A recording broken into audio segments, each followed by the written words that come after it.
ਰਸ਼ਨਾ ਨੂੰ ਕਰੋ ਪਵਿੱਤਰ। ਗੱਜ ਵੱਜ ਕੇ ਬੋਲੋ ਵਾਹਿਗੁਰੂ ਜੀ ਕਾ ਖਾਲਸਾ ਵਾਹਿਗੁਰੂ ਜੀ ਕੀ ਫਤਿਹ। ਬਹੁਤ ਹੀ ਵੱਡੀਆਂ ਭਾਗਾਂ ਵਾਲੇ ਜੀ ਜੋ ਪਰਮ ਪਿਤਾ ਪਰਮਾਤਮਾ ਦੀ ਮਿੱਠੀ ਯਾਦ ਦੇ ਅੰਦਰ ਸਾਹਿਬਾਂ ਦੇ ਗੁਣ ਗਾਉਣ ਦੇ ਲਈ ਆਪਾਂ ਇਕੱਤਰ ਹੋਏ ਹਾਂ। ਇਸ ਭਾਗਾ ਸਮਾਂ ਬੜੀ ਮੁਸ਼ਕਿਲ ਦੇ ਨਾਲ ਮਿਲਦਾ ਹੈ। ਪਿਆਰਿਓ, ਅਸੀਂ ਕਲਯੁਗੀ ਜੀਵਾ ਬੜੇ ਰਧੇਵੇ ਹੈ। ਸਾਨੂੰ ਦੂਜਾ ਰਧੇਵਿਆਂ ਤੋਂ ਵੀ ਅਸੀਂ ਟਾਈਮ ਕੱਢ ਲਈਏ, ਪਰ ਇੱਕ ਮਾਲਕ ਨੇ ਸਾਨੂੰ ਅਸਲੀ ਕਹਾਣੀ ਭੁਲਾ ਦਿੱਤੀ, ਅਸਲੀ ਖੇਲ ਸਾਨੂੰ ਭੁਲਾ ਦਿੱਤੀ। ਮਾਲਕ ਕਿਹੜੀ ਖੇਲ? ਜਿਹੜੀ ਨੂੰ ਰੋਜ਼ ਰਹਿਰਾਸ ਸਾਹਿਬ ਦੇ ਵਿੱਚ ਪੜ੍ਹ ਰਹੀ, ਪਰ ਅਫਸੋਸ ਪੜ੍ਹ ਕੇ ਅੱਗੇ ਨਾ ਗਈ, ਵਿਚਾਰ ਨਹੀਂ ਕਦੇ ਕੀਤੀ। ਮੇਰਾ ਪਿਤਾ, ਮੇਰਾ ਗੁਰੂ, ਮੇਰਾ ਸਾਹਿਬਾ ਸਾਨੂੰ ਕੁਝ ਸਮਝਾਣਾ ਚਾਹੇ। ਗੁਰਮੁਖੋ ਬੜੇ ਵਿਦਵਾਨ, ਮੇਰੇ ਨਾਲੋਂ ਸਿਆਣੇ ਪੁਰਸ਼ ਬੈਠੇ ਹੋ, ਪਰ ਦਾਸ ਦੀ ਸੋਚ ਹੈ ਕਿ ਜਦੋਂ ਆਪਾਂ ਗੁਰਬਾਣੀ ਪੜ੍ਹਦੇ ਹਾਂ ਨਾ, ਉਸ ਵੇਲੇ ਸਮਝ ਲਓ ਸਾਡਾ ਗੁਰੂ ਸਾਡੇ ਨਾਲ ਵਿਚਾਰ ਕਰ ਰਿਹਾ ਹੈ, ਸਾਡੇ ਨਾਲ ਗੋਸ਼ਟੀ ਕਰਦਾ। ਸਾਡਾ ਗੁਰੂ ਸਾਨੂੰ ਕੁਝ ਸਮਝਾਉਣਾ ਚਾਹੁੰਦਾ ਹੈ। ਸਾਡਾ ਗੁਰਬਾਣੀ ਪੜ੍ਹਨ ਦਾ ਆਦੇਸ਼ ਇਹ ਨਹੀਂ ਹੁੰਦਾ ਕਿ ਸਾਨੂੰ ਇੱਕ ਨਿਤਨੇਮ ਦੱਸਤਾ, ਪਾਠ ਦੱਸਤਾ, ਅਸੀਂ ਇਸ ਨੂੰ ਪੜ੍ਹਨਾ ਬਸ। ਨਹੀਂ ਗੁਰੂ ਪਿਆਰ ਵਾਲਿਓ, ਇਹ ਨਹੀਂ ਹੈ। ਗੁਰਬਾਣੀ ਦੇ ਨਾਲ ਆਪਾਂ ਨੇ ਗੱਲਾਂ ਕਰਨੀਆਂ, ਗੁਰੂ ਦੇ ਨਾਲ ਆਪਾਂ ਨੇ ਗੱਲਾਂ ਕਰਨੀਆਂ, ਅਤੇ ਗੁਰੂ ਜੋ ਸਾਨੂੰ ਨਿਤਨੇਮ ਦੇ ਵਿੱਚ ਕਹਿ ਰਿਹਾ, ਫਿਰ ਆਪਾਂ ਨੇ ਉਸ ਨੂੰ ਮੰਨਣਾ ਹੈ, ਸਵੀਕਾਰ ਕਰਨਾ ਹੈ। ਜਿੰਨੀ ਦੇਰ ਅਸੀਂ ਗੁਰਬਾਣੀ ਦੀ ਗੱਲ ਨਹੀਂ ਮੰਨਦੇ, ਓਨੀ ਦੇਰ ਕੋਈ ਗੁਰੂ ਦੇ ਰੂਪ ਦੇ ਵਿੱਚ ਸਾਡੀ ਅਗਵਾਈ ਨਹੀਂ ਕਰਨੀ। ਸਾਡੇ ਗੁਰੂ ਨੇ ਨਹੀਂ ਕਰਨੀ। ਆਖੇ ਪਾਤਸ਼ਾਹ ਨੇ, ਪਾਤਸ਼ਾਹ ਕਹਿੰਦੇ ਗੁਰਬਾਣੀ ਕਹੈ ਸੇਵਕ ਜਨ ਮੰਨੈ। ਇਹ ਫਿਰ ਅਗਵਾਈ ਕਰੂੰਗਾ, ਕਹਿੰਦੇ ਫਿਰ ਪ੍ਰਤੱਖ ਰੂਪ ਦੇ ਵਿੱਚ ਮੈਂ ਤੁਹਾਡੇ ਸਾਹਮਣੇ ਗੁਰੂ ਬਣ ਕੇ ਅਗਵਾਈ ਕਰਾਂਗਾ, ਲੈ ਜਾਵਾਂਗਾ ਇਸ ਭਵਜਲ ਤੋਂ ਪਾਰ। ਪਰ ਇਹ ਨਹੀਂ ਕਿ ਅਸੀਂ ਪੜ੍ਹ ਰਹੇ ਹਾਂ, ਅਸੀਂ ਕਹਿਣਾ ਮੰਨ ਲਿਆ ਕਿ ਸਾਨੂੰ ਨਿਤਨੇਮ ਕਰਨ ਦੇ ਲਈ ਆਖਿਆ, ਮੈਂ ਤੇ ਰੋਜ਼ ਨਿਤਨੇਮ ਕਰਦਾ। ਪਰ ਨਿਤਨੇਮ ਦੇ ਵਿੱਚ ਪਿਤਾ ਕਹਿੰਦਾ ਕੀ ਹੈ ਇਹ ਨਹੀਂ ਪਤਾ, ਨਾ ਹੀ ਕਦੇ ਸਮਝ ਲਾਉਣ ਦੀ ਕੋਸ਼ਿਸ਼ ਵੀ ਕੀਤੀ ਹੈ, ਕੋਸ਼ਿਸ਼ ਨਹੀਂ ਕੀਤੀ। ਜੇ ਕੋਸ਼ਿਸ਼ ਕਰੀਏ, ਅੱਜ ਕੁਝ ਕੱਲ ਕੁਝ, ਅੱਜ ਕੁਝ ਕੱਲ ਕੁਝ, ਸਾਨੂੰ ਪਤਾ ਲੱਗ ਜਾਣਾ ਸੀ। ਰੋਜ਼ ਪੜ੍ਹਦੇ ਹੋ ਨਾ, ਭਈ ਪ੍ਰਾਪਤ ਮਾਨੁਖ ਦੇਹੁਰੀਆ।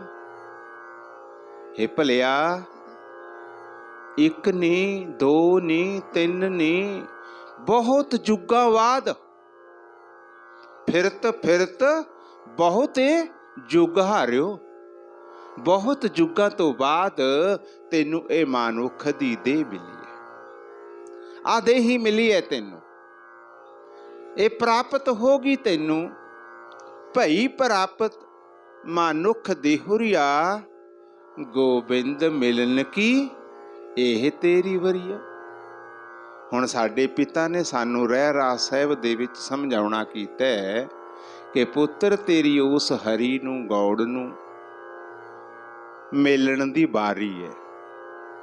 ਹੁਣ ਮੈਨੂੰ ਦੱਸੋ ਕਿ ਅਸੀਂ ਨਿਤਨੇਮ ਪੜ੍ਹ ਕੇ, ਰਹਿਰਾਸ ਸਾਹਿਬ ਕਰਕੇ ਕਦੇ ਕੋਈ ਉਪਰਾਲਾ ਕੀਤਾ ਕਿ ਮੇਰਾ ਗੁਰੂ ਮੈਨੂੰ ਕਹਿ ਰਿਹਾ ਤੇਰੀ ਵਾਰੀ ਹੈ ਮਿਲਣ ਦੀ, ਮੈਂ ਕਿੱਦਾਂ ਮਿਲਾਂ? ਕੀ ਤੁਹਾਡਾ ਦਿਲ ਮੰਨਦਾ ਹੈ ਕਿ ਤੁਸੀਂ ਪੜ੍ਹ ਕੇ ਮਿਲਾਪ ਹੋ ਜਾਏਗਾ? ਸਾਨੂੰ ਕੁਝ ਨਾ ਕੁਝ ਉਪਰਾਲਾ ਤੇ ਕਰਨਾ ਪਏਗਾ। ਉਸਨੇ ਤੇ ਸਾਨੂੰ ਸੰਦੇਸ਼ ਦਿੱਤਾ, ਸਾਨੂੰ ਸਮਝਾ ਦਿੱਤਾ कि तैनूं ये देही प्राप्त हुई है, मालिक नूं मिलण दे लई हुई है। हुण उस नूं मिलण दा गुरमुख प्यारिओ उपराला आपां ने करना है।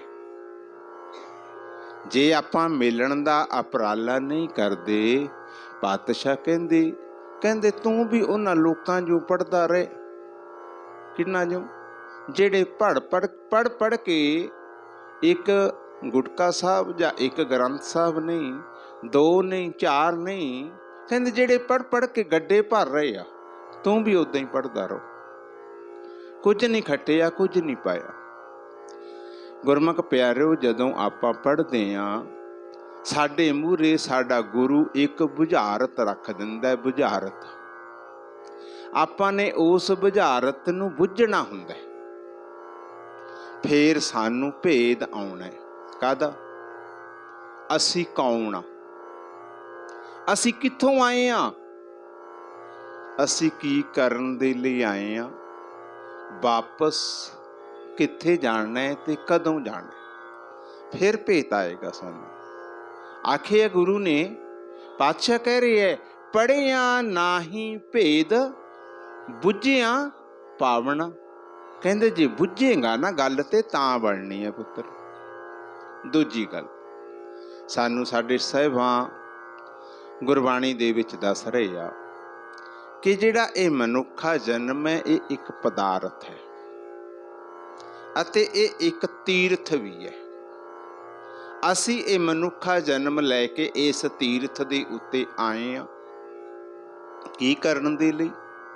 इशनान करन दे लई, जिसनों मेरे साहिबां कह रहे हैं,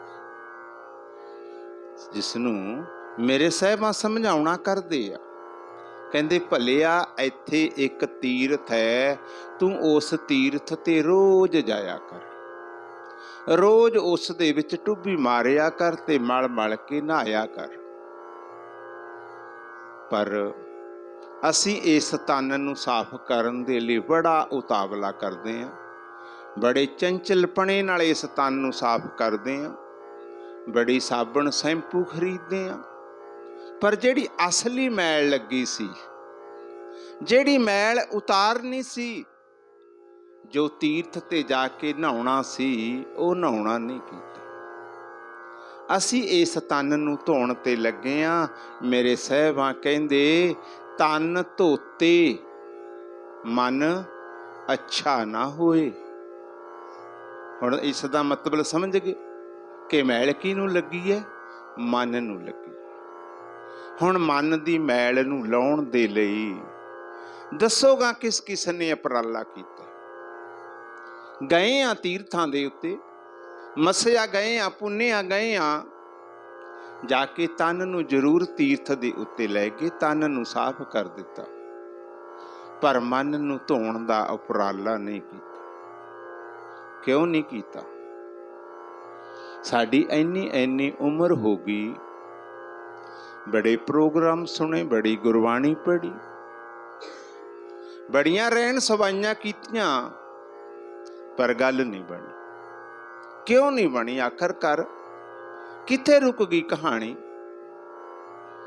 कहानी उत्थे रुक गई गुरमुख प्यारिओ, जिसने ये खेल समझना सी ना, जिसने ये खेल समझना सी, ओह सुता पिया, ओह सुता पिया। सुता पिया इंसान है।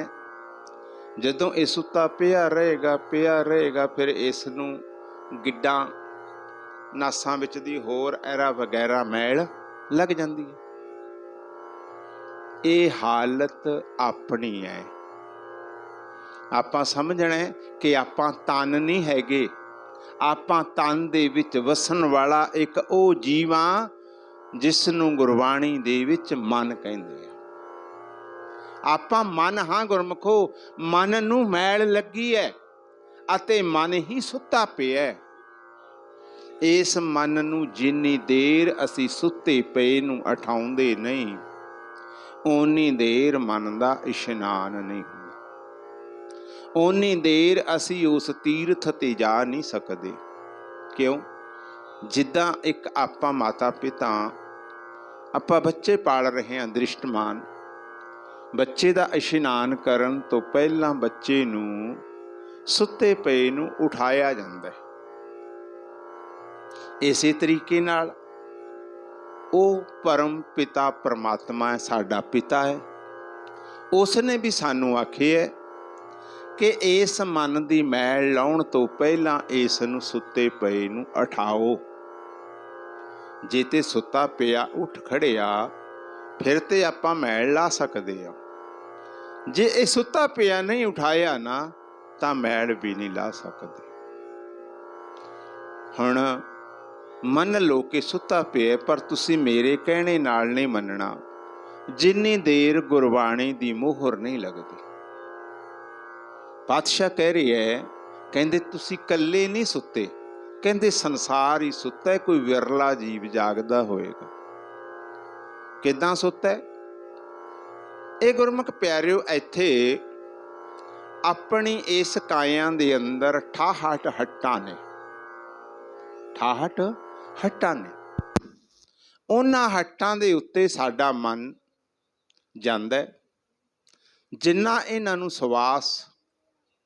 ਸਵਾਸਾਂ ਦਾ ਖਜ਼ਾਨਾ ਮਿਲਿਆ ਹੁੰਦਾ ਹੈ, ਇਹ ਉਹਨਾਂ ਹੱਟਾਂ ਦੇ ਉੱਤੇ ਲੁਟਾ ਦਿੰਦਾ ਹੈ। ਪਰ ਮੇਰੇ ਸਾਹਿਬਾਂ ਗੁਰਬਾਣੀ 'ਚ ਕਹਿੰਦੇ ਹੈ, ਮੈਂ ਇਹਨਾਂ ਹੱਟਾਂ ਤੇ ਨਹੀਂ ਹੈਗਾ। ਕਿਹੜੀਆਂ ਹੱਟਾਂ? ਕੀ ਸਮਝਾ ਰਹੇ ਆ? ਜਿਸ ਨੂੰ ਆਪਾਂ ਤ੍ਰੈ ਗੁਣਾਂ ਦੇ ਨਾਮ ਦੇ ਨਾਲ ਜਾਣਦੇ ਹਾਂ। ਤ੍ਰੈ ਗੁਣ।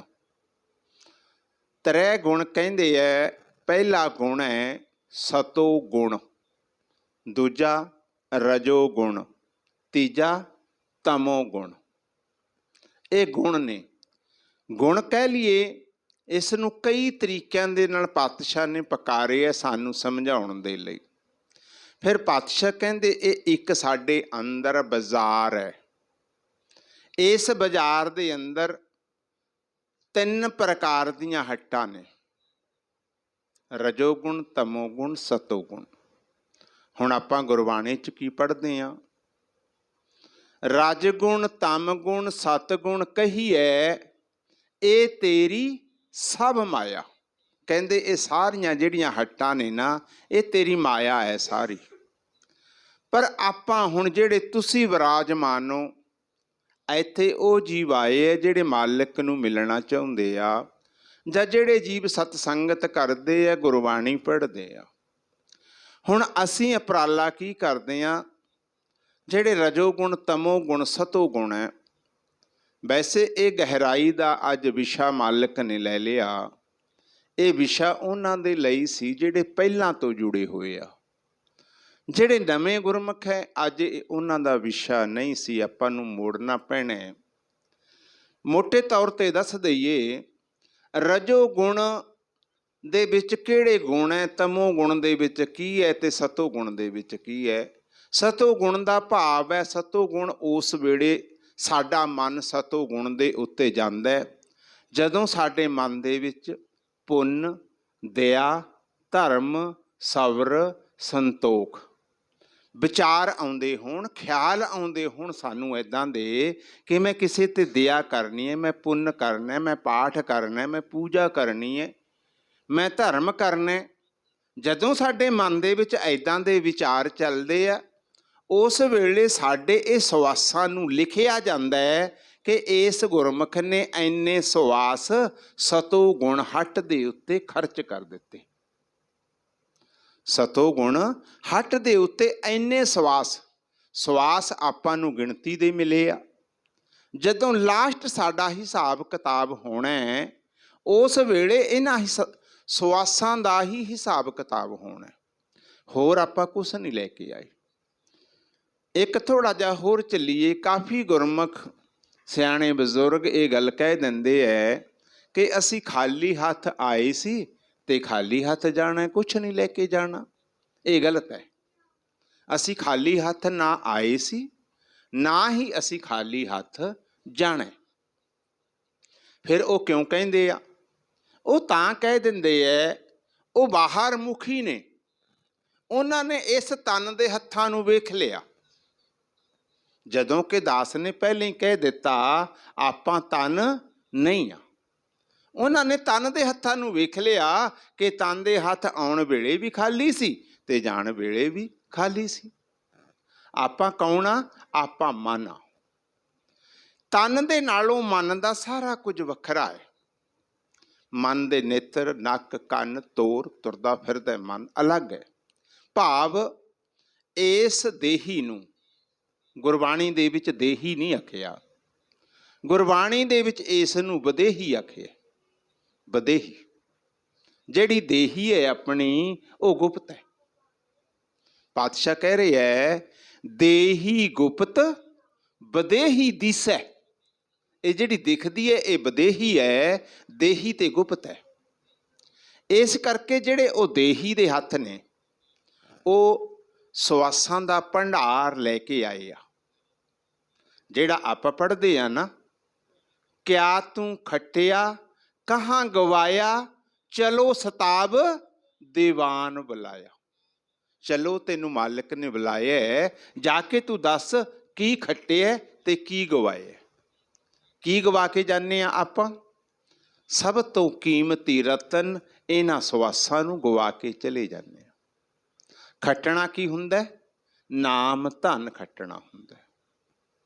ਹੁਣ ਜਿਨ੍ਹਾਂ ਨੇ ਤੇ ਸਵਾਸਾਂ ਨੂੰ ਗਵਾ ਕੇ ਨਾਮ ਧਨ ਖੱਟ ਲਿਆ, ਉਹ ਤੇ ਬੜਭਾਗੇ ਜੀਵ ਹੈ। ਜਿਨ੍ਹਾਂ ਨੇ ਨਹੀਂ ਖੱਟਿਆ, ਉਹ ਫਿਰ ਆਪ ਸੋਚ ਲਓ ਕੀ ਖੱਟ ਕੇ ਲੈ ਕੇ ਚੱਲੇ ਆ ਅਸੀਂ। ਇਸ ਕਰਕੇ ਥੋੜਾ ਗਹਿਰਾਈ ਦੇ ਨਾਲ ਸੋਚੀਏ। ਸਤੋ ਗੁਣ ਦੇ ਉੱਤੇ ਆ ਗਏ ਦਇਆ, ਧਰਮ, ਸਬਰ, ਸੰਤੋਖ। ਉਸ ਤੋਂ ਬਾਅਦ ਆ ਗਿਆ ਰਜੋ ਗੁਣ।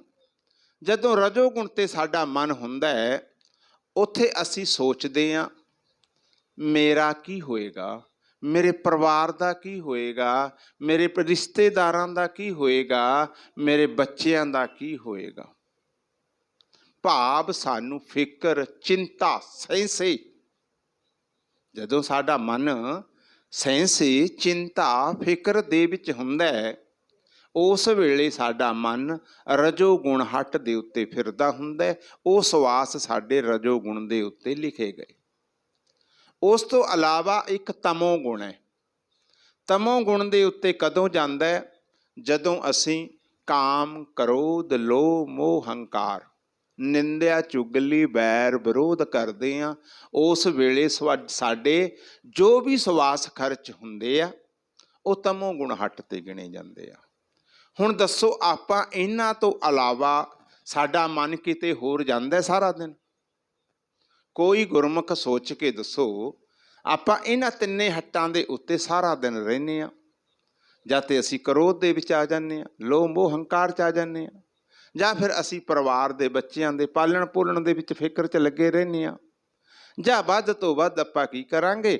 ਆਪਾਂ ਨਿਤਨੇਮ ਕਰ ਲਾਂਗੇ, ਕਿਸੇ ਜੀਵ ਤੇ ਦਇਆ ਕਰ ਦਾਂਗੇ, ਲੰਗਰ ਲਾ ਦਾਂਗੇ, ਕੋਈ ਪੁੰਨ ਕਰ ਦਾਂਗੇ, ਕੋਈ ਸਬਰ ਸੰਤੋਖ ਦੀ ਗੱਲ ਕਰ ਲਾਂਗੇ। ਆਹ ਕੰਮ ਆਪਾਂ ਗੁਰਮੁਖੋ ਕਰਦੇ ਹਾਂ। ਕੀਰਤਨ ਗੁਰਬਾਣੀ ਸੁਣ ਲਾਂਗੇ। ਹੁਣ ਮੇਰੇ ਸਾਹਿਬਾਂ ਕਹਿੰਦੇ, ਮੈਂ ਕਹਿੰਦੇ ਆਹ ਤਿੰਨੇ ਹੱਟਾਂ ਤੇ ਨਹੀਂ ਹੈਗਾ। ਜੇ ਤੂੰ ਮੈਨੂੰ ਮਿਲਣਾ ਚਾਹੁੰਦਾ, ਤੈਨੂੰ ਅਲੱਗ ਬਾਜ਼ਾਰ ਦੇ ਵਿੱਚ ਆਉਣਾ ਪੈਣਾ। ਆਹ ਗਹਿਰਾਈ ਦੇ ਨਾਲ ਸੋਚਣ ਵਾਲੀ ਗੱਲ ਹੈ। ਅਸੀਂ ਸਾਰੇ ਦੇ ਸਾਰੇ ਸਵਾਸ ਇਹਨਾਂ ਤਿੰਨੇ ਹੱਟਾਂ ਦੇ ਉੱਤੇ ਲਟਾ ਦਿੰਦੇ ਹਾਂ। ਅਸੀਂ ਸੋਚ ਲੈਂਦੇ ਹਾਂ ਕਿ ਦਇਆ ਕਰਨੀ, ਧਰਮ ਕਰਨਾ, ਪੁੰਨ ਕਰਨਾ, ਪਾਠ ਕਰਨਾ, ਕੀਰਤਨ ਸੁਣਨਾ, ਸਤਸੰਗ ਕਰਨੀ, ਤੀਰਥਾਂ ਤੇ ਜਾਣਾ ਵੀ ਇਹ ਬਹੁਤ ਵਧੀਆ, ਵੀ ਮੇਰਾ ਤੇ ਛੁਟਕਾਰਾ ਹੋ ਜਾਣਾ, ਮੇਰਾ ਤੇ ਮਿਲਾਪ ਹੋ ਜਾਣਾ। ਪਰ ਜਦੋਂ ਗੁਰੂ ਗ੍ਰੰਥ ਸਾਹਿਬ ਨੂੰ ਪੁੱਛਾਂਗੇ ਨਾ, ਉਸ ਨੇ ਨਾਂ ਦੇ ਵਿੱਚ ਸਿਰ ਹਿਲਾ ਦੇਣਾ। ਉਸ ਨੇ ਕਹਿ ਦੇਣਾ, ਨਹੀਂ ਪੁੱਤਰ, ਇੱਥੇ ਗੱਲ ਨਹੀਂ ਬਣਨੀ। ਕੀ ਕਹਿ ਰਹੀ ਹੈ ਪਾਤਸ਼ਾਹ? ਪਾਤਸ਼ਾਹ ਕਹਿੰਦੇ ਆ, ਰਜ ਗੁਣ, ਤਮ ਗੁਣ, ਸਤ ਗੁਣ ਕਹੀਏ, ਇਹ ਤੇਰੀ ਸਭ ਮਾਇਆ। ਕਹਿੰਦੇ ਇਹ ਤੇ ਮਾਇਆ ਹੈ ਸਾਰੀ। ਫਿਰ ਪਾਤਸ਼ਾਹ ਨੂੰ ਪੁੱਛੀਏ, ਪਾਤਸ਼ਾਹ ਤੂੰ ਕਿੱਥੇ ਹੈ? ਪਾਤਸ਼ਾਹ ਕਹਿੰਦੇ, ਚੌਥੈ ਪਦ ਕੋ ਜੋ ਨਰ ਚੀਨੈ, ਤਿਨ ਹੀ ਪਰਮ ਪਦ ਪਾਇਆ। ਕਹਿੰਦੇ ਜਿਹੜਾ ਚੌਥੇ ਪਦ ਤੇ ਜਾਏਗਾ, ਉਸ ਨੂੰ ਮਾਲਕ ਦੇ ਨਾਲ ਮਿਲਾਪ ਹੋਏਗਾ। ਹੁਣ ਸਭ ਤੋਂ ਅਫਸੋਸ ਹੈ ਕਿ ਸਾਨੂੰ ਚੌਥਾ ਪਦ ਨਹੀਂ ਪਤਾ ਕਿੱਥੇ ਹੈ। ਜੇ ਚੌਥੇ ਪਦ ਦਾ ਪਤਾ ਲੱਗ ਜਾਏ, ਉੱਥੇ ਜਾਣ ਦਾ ਨਹੀਂ ਪਤਾ ਕਿ ਕਿੱਦਾਂ ਜਾਵਾਂਗੇ। ਕੀ ਅਸੀਂ ਕਦੇ ਚੌਥੇ ਪਦ ਤੇ ਗਏ ਹਾਂ ਜਾਂ ਜਾਂਦੇ ਹਾਂ? ਗੁਰਮੁਖੋ, ਸਾਨੂੰ ਇਹ ਇੰਨਾ ਕੁ ਗਿਆਨ ਲੈਣਾ ਅਤੀ ਜ਼ਰੂਰੀ ਹੈ। ਸਾਨੂੰ ਬਾਹਰੀ ਗਿਆਨ ਬਹੁਤ ਹੈ, ਅਮਰੀਕਾ, ਕੈਨੇਡਾ, ਜਰਮਨ ਦੇ ਗਿਆਨ ਨੇ।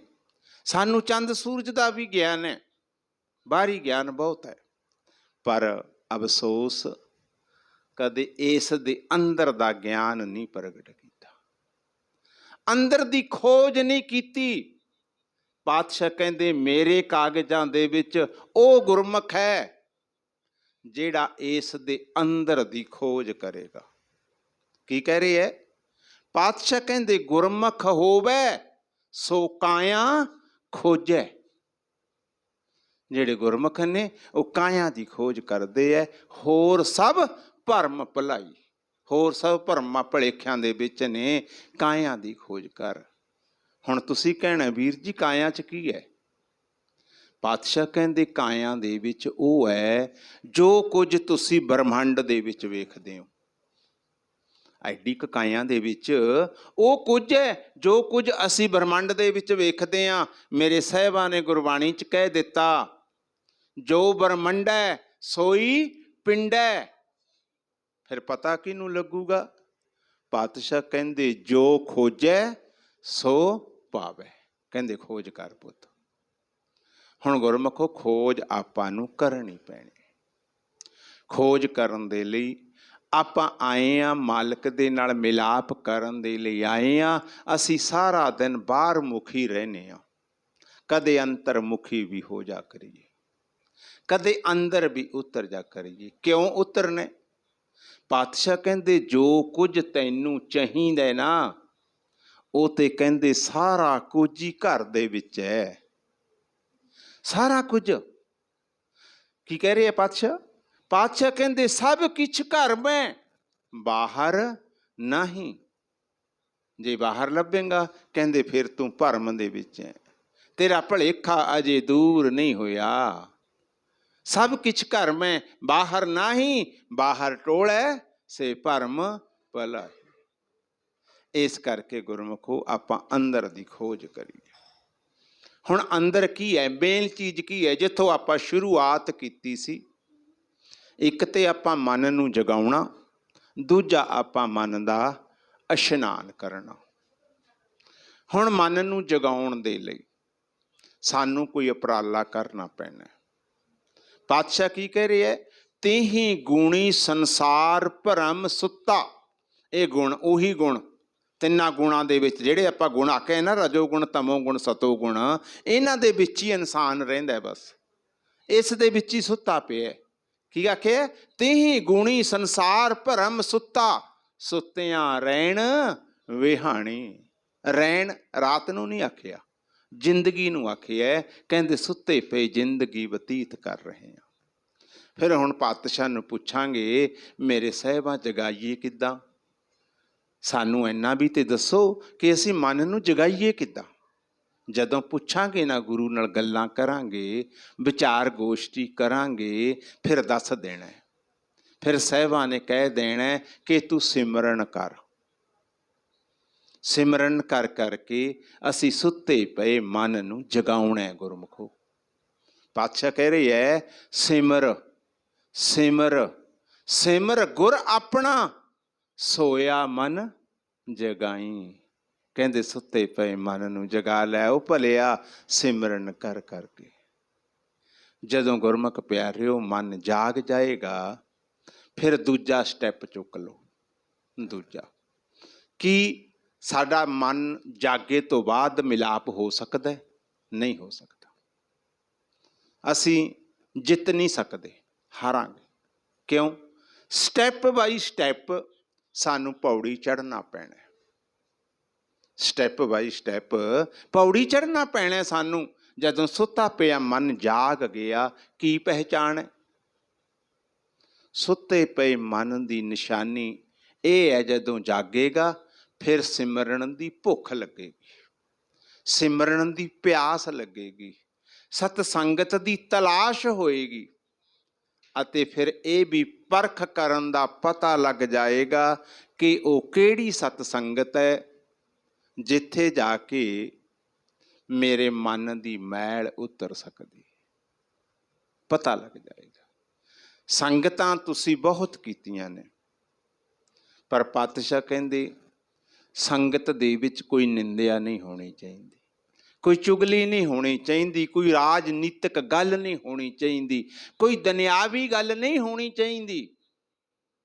ਸੰਗਤ ਕਿਹਨੂੰ ਕਹਿੰਦੇ ਹੈ? ਸਤ ਸੰਗਤ ਕੈਸੀ ਜਾਣੀ ਹੈ, ਜਿੱਥੇ ਏਕੋ ਨਾਮ ਵਖਾਣੀ ਹੈ। ਸਿਰਫ ਨਾਮ ਦਾ ਵਖਿਆਨ ਕੀਤਾ ਜਾਂਦਾ ਹੋਵੇ, ਉਹ ਸੰਗਤ। ਹੁਣ ਜਦੋਂ ਮਨ ਜਾਗ ਗਿਆ ਫਿਰ ਆਪਾਂ ਕੀ ਕਰਨਾ? ਪਿਤਾ ਨੂੰ ਪੁੱਛ ਲਓ, ਪਿਤਾ ਹੁਣ ਕੀ ਕਰੀਏ? ਪਿਤਾ ਨੇ ਕਹਿਣਾ ਇਸ ਨੂੰ ਮੈਲ ਲੱਗੀ ਹੈ, ਮੈਲ ਮਨ ਨੂੰ ਲੱਗੀ ਹੈ ਮੈਲ, ਤਨ ਨੂੰ ਨਹੀਂ ਲੱਗੀ। ਜੇ ਤਨ ਨੂੰ ਲੱਗੀ ਹੋਏਗੀ ਤਾਂ ਸੁਬਾਹ ਆਪਾਂ ਇਸ਼ਨਾਨ ਕੀਤਾ ਸੀ, ਦੂਜੇ ਦਿਨ ਸੁਬਾਹ ਫਿਰ ਕਰ ਲੈਣਾ। ਇੰਨੀ ਕੁ ਮੈਲ ਹੈ। ਮਨ ਨੂੰ ਕਿੰਨੀ ਲੱਗੀ ਹੈ? ਜਦੋਂ ਗੁਰੂ ਨੂੰ ਪੁੱਛੋਗੇ ਉਹਨੇ ਦੱਸ ਦੇਣਾ। ਹੁਣ ਪਾਤਸ਼ਾਹ ਕਹਿ ਰਿਹਾ ਹੈ, ਜਨਮ ਜਨਮ ਕੀ ਇਸ ਮਨ ਕੋ ਮਲ ਲਾਗੀ। ਅੱਜ ਇੱਕ ਜਨਮ ਦੀ ਨਹੀਂ, ਦੋ ਦੀ ਨਹੀਂ, ਕਹਿੰਦੇ ਪਿਛਲੇ ਜਨਮਾਂ ਤੋਂ ਮੈਲ ਤੁਰੀ ਆਉਂਦੀ ਹੈ। ਜਨਮ ਜਨਮ ਕੀ ਇਸ ਮਨ ਕੋ ਮਲ ਲਾਗੀ। ਕਿੰਨੀ ਕੁ ਲੱਗੀ? ਕਹਿੰਦੇ ਕਾਲਾ ਹੋਆ ਸ਼ਾਹ, ਉਹ ਗੁਰਮੁਖੋ ਕਾਲਾ ਸ਼ਾਹ ਹੋ ਗਿਆ। ਲਾ ਲਈਏ ਇਸ ਦੀ ਮੈਲ। ਜਿੰਨੀ ਦੇਰ ਇਹ ਮੈਲ ਨਹੀਂ ਉਤਾਰ ਦੇਣਾ, ਓਨੀ ਦੇਰ ਸੱਚਖੰਡ ਦੇ ਵਿੱਚ ਕਿਸੇ ਨੇ ਪ੍ਰਵੇਸ਼ ਨਹੀਂ ਹੋਣ ਦੇਣਾ, ਨਹੀਂ ਵੜਨ ਦੇਣਾ ਕਿਸੇ ਨੇ। ਗੁਰਮੁਖ ਪਿਆਰਿਓ, ਓਨੀ ਦੇਰ ਯਾਦ ਰੱਖ ਲਿਓ। ਕਿਉਂ? ਕਿਉਂਕਿ ਉਹ ਆਪ ਨਿਰਮਲ ਹੈ। ਮੇਰਾ ਮਾਲਕ ਆਪ ਨਿਰਮਲ ਹੈ। ਕਹਿ ਦਿੱਤਾ ਸਾਹਿਬਾਂ ਨੇ ਗੁਰਬਾਣੀ ਦੇ ਵਿੱਚ, ਸਾਹਿਬ ਮੇਰਾ ਨਿਰਮਲਾ ਨਿਰਮਲ ਮਿਲਿਆ ਜਾਏ। ਉਹ ਨਿਰਮਲ ਹੈ। ਜਦੋਂ ਅਸੀਂ ਨਿਰਮਲ ਹੋ ਗਏ, ਸਾਨੂੰ ਫੇਰ ਕਿਸੇ ਨੇ ਸੱਚਖੰਡ ਜਾਣ ਦੇਣਾ ਨਹੀਂ। ਅੱਗੇ ਰੋਕਣ ਵਾਲੇ ਪਹਿਰੇਦਾਰ ਬੜੇ ਖੜੇ ਆ। ਗੱਲ ਕਿੱਥੇ ਚੱਲੀ ਸੀ? ਮਨ ਦੇ ਉੱਤੇ। ਅਸੀਂ ਕਿਹਨੂੰ ਸਾਫ਼ ਕਰਦੇ ਹਾਂ ਰੋਜ਼? ਤਨ ਨੂੰ। ਕਦੇ ਕਿਸੇ ਨੇ ਕੋਈ ਮਨ ਦੇ ਲਈ ਸੋਚਿਆ? ਕਦੇ ਗੁਰੂ ਨੂੰ ਪੁੱਛਿਆ ਕਿ ਗੁਰੂ ਜੀ ਕਿੱਦਾਂ ਮਨ ਨੂੰ ਸਾਫ਼ ਕਰੀਏ? ਨਹੀਂ ਕੀਤਾ, ਨਹੀਂ ਸੋਚਿਆ। ਕਿਉਂ? ਖੋਜੀ ਨਹੀਂ ਬਣੇ। ਖੋਜ ਨਹੀਂ ਕਦੇ ਕੀਤੀ। ਬਸ ਗੁਰਬਾਣੀ ਪੜ੍ਹਨ ਤੱਕ ਸੀਮਤ ਰਹਿ ਗਏ। ਹੁਣ ਮੈਲ ਮਨ ਨੂੰ ਲੱਗੀ ਹੈ, ਅਸੀਂ ਗੁਰਬਾਣੀ ਪੜ੍ਹਨ ਤੇ ਜ਼ੋਰ ਦਿੱਤਾ ਹੈ। ਜਦੋਂ ਗੁਰੂ ਨੂੰ ਪੁੱਛੋਗੇ ਨਾ ਕਿ ਗੁਰੂ ਜੀ ਕੀ ਗੁਰਬਾਣੀ ਪੜ੍ਹਨ ਦੇ ਨਾਲ ਸਾਡੀ ਮੈਲ ਉਤਰ ਸਕਦੀ ਹੈ? ਪਾਤਸ਼ਾਹ ਨੇ ਸਿਰ ਨਾ ਦੇ ਵਿੱਚ ਹਿਲਾ ਦੇਣਾ, ਕਹਿ ਦੇਣਾ ਨਹੀਂ। ਹੁਣ ਪਾਤਸ਼ਾਹ ਦੀ ਮੋਹਰ ਲਾ ਲਈਏ ਕਿ ਪਾਤਸ਼ਾਹ ਕਿੱਦਾਂ ਨਹੀਂ, ਮੈਲ ਕਿਉਂ ਨਹੀਂ ਉਤਰਦੀ? ਫਿਰ ਪਾਤਸ਼ਾਹ ਕਹਿ ਰਹੀ ਹੈ ਗੁਰਬਾਣੀ 'ਚ, ਪੜ੍ਹਿਆ ਮੈਲ ਨਾ ਉਤਰੈ ਪੁੱਛੋ ਗਿਆਨੀਆਂ ਜਾਏ।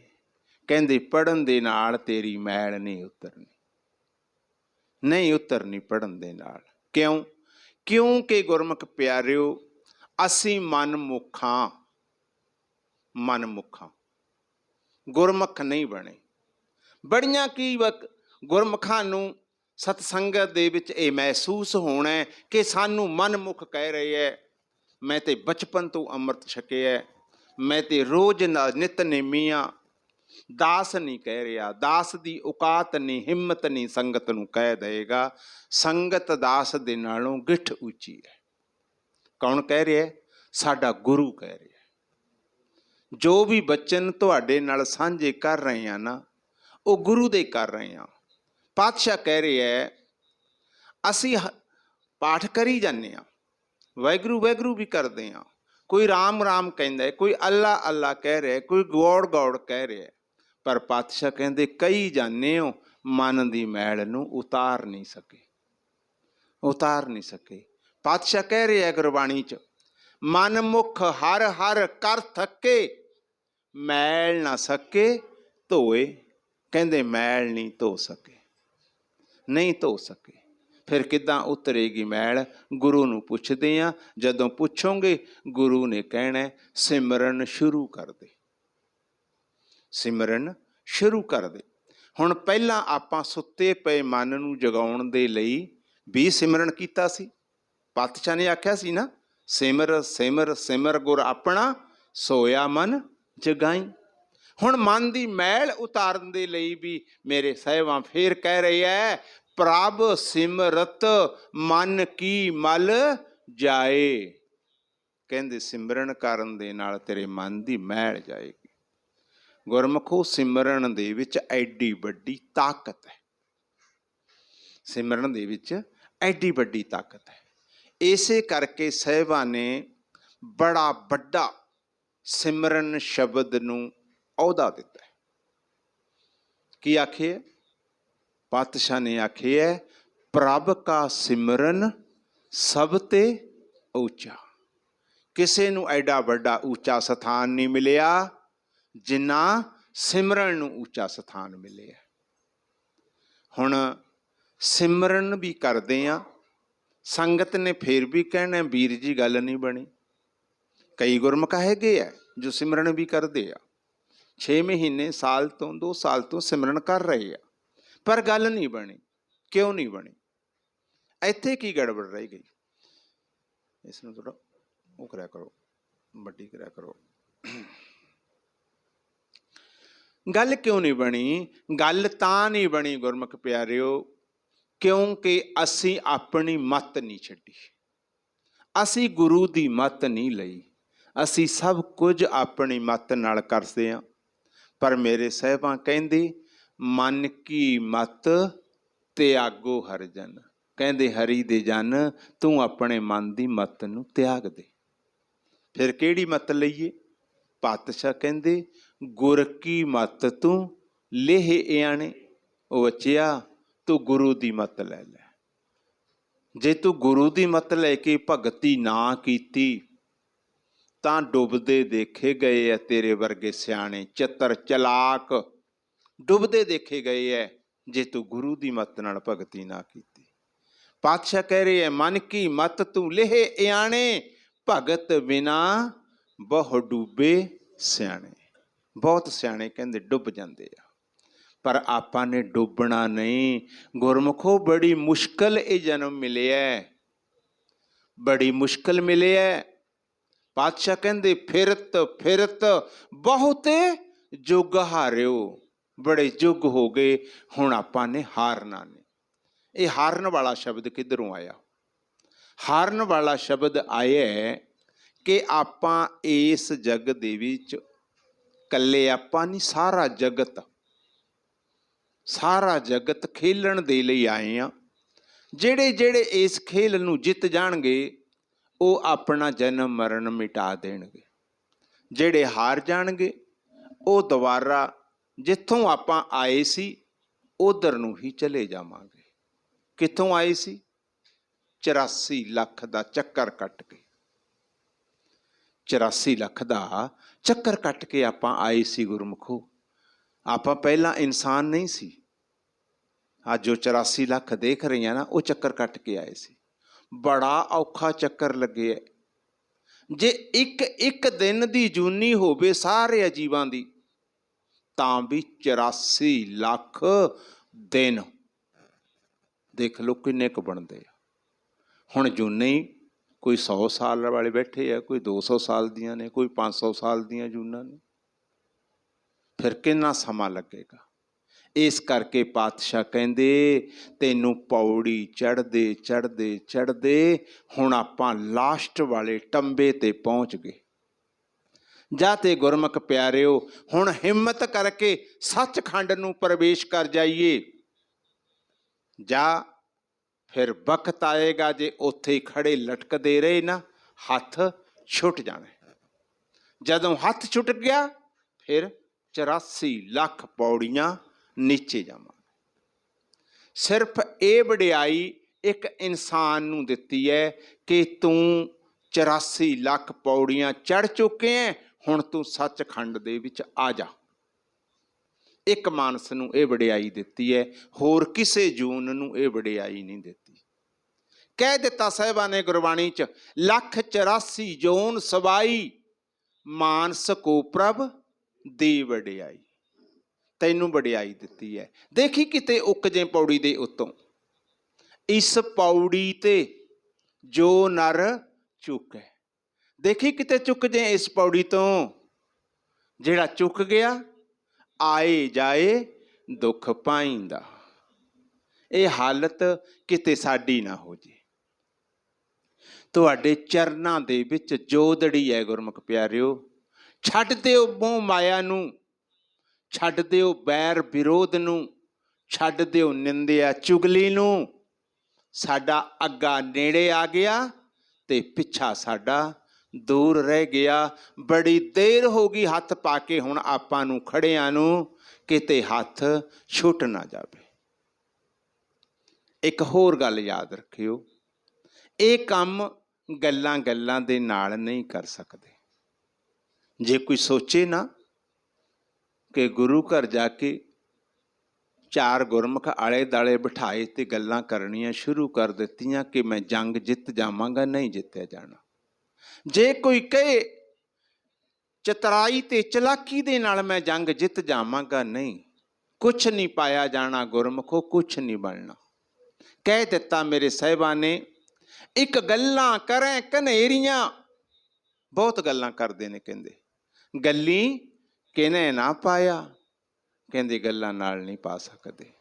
ਫਿਰ ਚਤਰਾਈ ਵਾਲਿਆਂ ਨੂੰ ਕਹਿ ਦਿੱਤਾ, ਇਹ ਮਨ ਚੰਚਲਾ ਚਤਰਾਈ ਕਿਨੇ ਨਾ ਪਾਇਆ, ਕਹਿੰਦੇ ਚਤਰਾਈ ਦੇ ਨਾਲ ਵੀ ਨਹੀਂ ਪਾ ਸਕਦਾ। ਫਿਰ ਪਾਉਣ ਦੇ ਲਈ ਕੀ ਕਰਨਾ ਪਏਗਾ? ਗੁਰੂ ਦੀ ਮੱਤ ਛੱਡਣਾ ਪਏਗਾ, ਗੁਰੂ ਦਾ ਉਹ ਬਚਨ ਮੰਨਣਾ ਪਏਗਾ। ਕਿਹੜਾ? ਹਮ ਨਹੀਂ ਚੰਗੇ ਬੁਰਾ ਨਹੀਂ ਕੋਏ। ਮੰਨਣਾ ਪੈਣਾ, ਕਹਿਣਾ ਪੈਣਾ, ਨਹੀਂ ਪਿਤਾ ਹਮ ਅਵਗਣ ਭਰੇ ਏਕ ਗੁਣ ਨਹੀਂ। ਮੇਰੇ ਪਾਤਸ਼ਾਹ, ਅਸੀਂ ਔਗਣਾਂ ਦੇ ਭਰੇ ਹੋਏ ਹਾਂ, ਸਾਡੇ 'ਚ ਇੱਕ ਵੀ ਗੁਣ ਨਹੀਂ ਹੈ। ਕਿਰਪਾ ਕਰੋ ਦੀਨ ਕੇ ਦਾਤੇ, ਮੇਰਾ ਗੁਣ ਅਵਗਣ ਨਾ ਬਚਾਰਿਓ ਕੋਈ। ਕਿਰਪਾ ਕਰ ਮੇਰੇ ਮਾਲਕਾ, ਰਹਿਮ ਕਰ, ਤਰਸ ਕਰ ਸਾਡੇ ਉੱਤੇ। ਜਦੋਂ ਗੁਰਮੁਖੋ ਨਿੰਮੋ ਝੂਣੇ ਹੋ ਕੇ, ਨਿਮਾਣੇ ਹੋ ਕੇ ਚਰਨਾਂ ਤੇ ਢਹਿ ਪਵਾਂਗੇ ਨਾ, ਫਿਰ ਮੇਰਾ ਮਾਲਕ ਬੜਾ ਦਿਆਲੂ ਹੈ, ਬੜਾ ਕਿਰਪਾਲੂ ਹੈ। ਅੱਜ ਜੋ ਤੁਹਾਨੂੰ ਹੁਣ ਸ਼ਬਦ ਦੀ ਵਿਚਾਰ ਕਰਨ ਲੱਗੇ ਆ ਨਾ, ਕਦੇ ਸੋਚਿਆ ਨਹੀਂ ਹੋਣਾ ਕਿ ਹੈ ਪਰਮਾਤਮਾ ਐਡਾ ਵੱਡਾ ਦਿਆਲੂ ਹੋ ਸਕਦਾ। ਅਸੀਂ ਤੇ ਮਿਹਣੇ ਦੇਈ ਜਾਂਦੇ ਹਾਂ, ਮੈਨੂੰ ਕੀ ਦਿੱਤਾ, ਮੇਰਾ ਆਹ ਵਿਗਾੜ ਦਿੱਤਾ, ਮੇਰਾ ਆਹ ਵਿਗਾੜ ਦਿੱਤਾ। ਜਦੋਂ ਮਾਲਕ ਦੇ ਗੁਣਾਂ ਨੂੰ ਦੇਖੋਗੇ ਨਾ, ਮਾਲਕ ਬਹੁਤ ਦਿਆਲੂ ਹੈ, ਬਹੁਤ ਕਿਰਪਾਲੂ ਹੈ। ਘਾਟ ਸਾਡੇ ਵਿੱਚ ਹੈ। ਪਿਤਾ ਨੇ ਪਤਾ ਕੀ ਆਖਿਆ? ਪਿਤਾ ਕਹਿੰਦਾ, ਪੁੱਤ ਤੂੰ ਮਿਲਣਾ ਚਾਹੁੰਦਾ? ਮੈਨੂੰ ਪਤਾ ਲੱਗਿਆ ਤੈਨੂੰ ਬੜੀ ਦੇਰ ਹੋ ਗਈ ਘਰੋਂ ਆਏ ਨੂੰ। ਆਪਾਂ ਨੂੰ ਘਰੋਂ ਆਏ ਨੂੰ ਬਹੁਤ ਦੇਰ ਹੋ ਗਈ ਗੁਰਮੁਖੋ। ਅਸੀਂ ਭੁੱਲ ਚੁੱਕੇ ਹਾਂ ਕਿ ਆਪਣਾ ਘਰ, ਆਪਣਾ ਦਰ, ਆਪਣਾ ਪਿਤਾ ਭੁੱਲ ਚੁੱਕੇ ਹਾਂ। ਕੁਛ ਨਹੀਂ ਸਾਨੂੰ ਪਤਾ। ਅਸੀਂ ਸਿਰਫ ਆਹ ਦੁਨਿਆਵੀ ਮਾਤਾ ਪਿਤਾ ਨੂੰ ਪਿਤਾ ਸਮਝ ਰਹੇ ਹਾਂ। ਇਹ ਦੁਨਿਆਵੀ ਮਾਤਾ ਪਿਤਾ ਤੇ ਇਹ ਖਿਡੌਣੇ ਦਿੱਤੇ ਗਏ ਸਾਨੂੰ ਖੇਲਣ ਦੇ ਲਈ। ਜਿੱਦਾਂ ਮਾਂ ਆਪਣੇ ਬੱਚੇ ਨੂੰ, ਜਦੋਂ ਬੱਚਾ ਤੰਗ ਕਰਦਾ ਨਾ, ਕੀ ਕਰਦੀ ਹੈ? ਜਿੰਨੇ ਖਿਡੌਣੇ ਹੁੰਦੇ ਨੇ ਟੋਕਰੇ 'ਚ ਪਾਏ ਹੋਏ ਘਰ ਦੇ, ਸਾਰੇ ਮੂਹਰੇ ਸੁੱਟ ਦਿੰਦੀ ਹੈ, ਜਾ ਖੇਲੀ ਜਾ, ਮੈਨੂੰ ਤੰਗ ਨਾ ਕਰ। ਬਸ ਇਹ ਤੇ ਮੇਰੇ ਪਿਤਾ ਨੇ ਆਹ ਖਿਡੌਣੇ ਦੇਤੇ ਸਾਨੂੰ। ਪਿਤਾ ਨੇ ਨਹੀਂ ਦਿੱਤੇ, ਨਾਲੇ ਇਹ ਵੀ ਧਿਆਨ ਰੱਖ ਲਿਓ, ਪਿਤਾ ਦੇ ਕੋਲ ਇਹ ਸਭ ਕੁਝ ਨਹੀਂ ਹੈ। ਅਸੀਂ ਗਲਤ ਸੋਚੀ ਜਾਂਦੇ ਹਾਂ, ਗਲਤ ਮੰਗੀ ਜਾਂਦੇ ਹਾਂ। ਪਿਤਾ ਦੇ ਕੋਲੇ ਤੇ ਦੋ ਹੀ ਚੀਜ਼ਾਂ ਨੇ, 3 ਚੀਜ਼ਾਂ, ਹੋਰ ਉਹਨੇ ਕੁਛ ਨਹੀਂ ਰੱਖਿਆ। ਹੋਰ ਕਿਹਨੂੰ ਦੇਤਾ? ਕਾਲ ਨੂੰ ਸਮਾਤਾ ਸਾਰਾ ਕੁਝ, ਆਪਣੇ ਕੋਲ ਨਹੀਂ ਰੱਖਿਆ। ਕਹਿ ਦਿੱਤਾ ਗੁਰਬਾਣੀ 'ਚ ਮੇਰੇ ਸਾਹਿਬਾਂ ਨੇ, ਖੰਡ ਪਤਾਲ ਦੀਪ ਸਭ ਲੋਆ, ਕਾਲੈ ਬਸ ਪ੍ਰਭ ਆਪ ਕੀਆ। ਮੇਰੇ ਮਾਲਕ ਨੇ ਆਪ ਕਾਲ ਦੇ ਹਵਾਲੇ ਕਰ ਦਿੱਤਾ, ਕਹਿ ਦਿੱਤਾ ਕਿ ਮੇਰੇ ਬੱਚੇ ਤੇਰੇ ਦੇਸ਼ ਦੇ ਵਿੱਚ ਖੇਡਣ ਦੇ ਲਈ ਆਏ ਆ, ਇਹਨਾਂ ਬੱਚਿਆਂ ਨੂੰ ਰੋਣ ਨਹੀਂ ਦੇਣਾ, ਭਾਵ ਮੇਰੀ ਯਾਦ ਨਹੀਂ ਆਉਣ ਦੇਣੀ। ਇਹ ਖੇਲਣ ਵਾਸਤੇ ਆਏ ਹੈ, ਜੋ ਇਹ ਮੰਗਣ ਆ ਇਹਨਾਂ ਦੀਆਂ ਦਾਤਾਂ ਇਹਨਾਂ ਨੂੰ ਦਿੰਦਾ ਰਹੀਂ। ਮਾਲਕ ਦੇ ਕੋਲੇ ਕੀ ਹੈ? ਪੁੱਛ ਲਓ ਬਾਪੂ ਨੂੰ ਕਿ ਬਾਪੂ ਤੇਰੇ ਕੋਲੇ ਕੀ ਹੈ? ਫਿਰ ਬਾਪੂ ਨੇ ਕਹਿ ਦੇਣਾ, ਨਾਨਕ ਕੈ ਘਰ ਕੇਵਲ ਨਾਮ। ਉਹਨੇ ਤੇ ਕੱਲਾ ਨਾਮ ਰੱਖਿਆ, ਵੱਧ ਤੋਂ ਵੱਧ ਸਾਡੇ ਸਵਾਸ ਰੱਖੇ ਆ। ਇੱਕ ਸਵਾਸ ਉਹਦੇ ਹੱਥ ਦੇ ਵਿੱਚ ਹੈ, ਇੱਕ ਨਾਮ ਉਹਦੇ ਹੱਥ ਦੇ ਵਿੱਚ ਹੈ। ਬਾਕੀ ਸਭ ਕੁਝ ਕਾਲ ਨੂੰ ਸੌਂਪਿਆ ਹੋਇਆ ਹੈ, ਕਾਲ ਨੂੰ ਸਾਡੇ ਹਵਾਲੇ ਕਰ ਦਿੱਤਾ। ਜੇ ਕਿਤੇ ਇਸ ਕਹਾਣੀ ਨੂੰ ਹੋਰ ਤਰੀਕੇ ਨਾਲ ਥੋੜ੍ਹਾ ਜਿਹਾ ਦੱਸੀਏ, ਪਰ ਉਸ ਤੋਂ ਪਹਿਲਾਂ ਦਾਸ ਦਾ ਦਿਲ ਕਰਦਾ ਹੈ ਕਿ ਅਸੀਂ ਮਨ ਨੂੰ ਸੀਤਲ ਕਰੀਏ, ਠੰਡਾ ਕਰੀਏ, ਅਸੀਂ ਸਿਮਰਨ ਦਾ ਢੰਗ, ਤੌਰ ਤੇ ਤਰੀਕਾ ਸਿੱਖੀਏ। ਗੁਰਮੁਖੋ, ਗੁਰਬਾਣੀ ਪੜ੍ਹ ਕੇ ਆਪਾਂ ਨੇ ਗਿਆਨ ਲੈਣਾ। ਇਹ ਗਿਆਨ ਗੁਰਬਾਣੀ ਤੋਂ ਬਗੈਰ ਨਹੀਂ ਆਏਗਾ।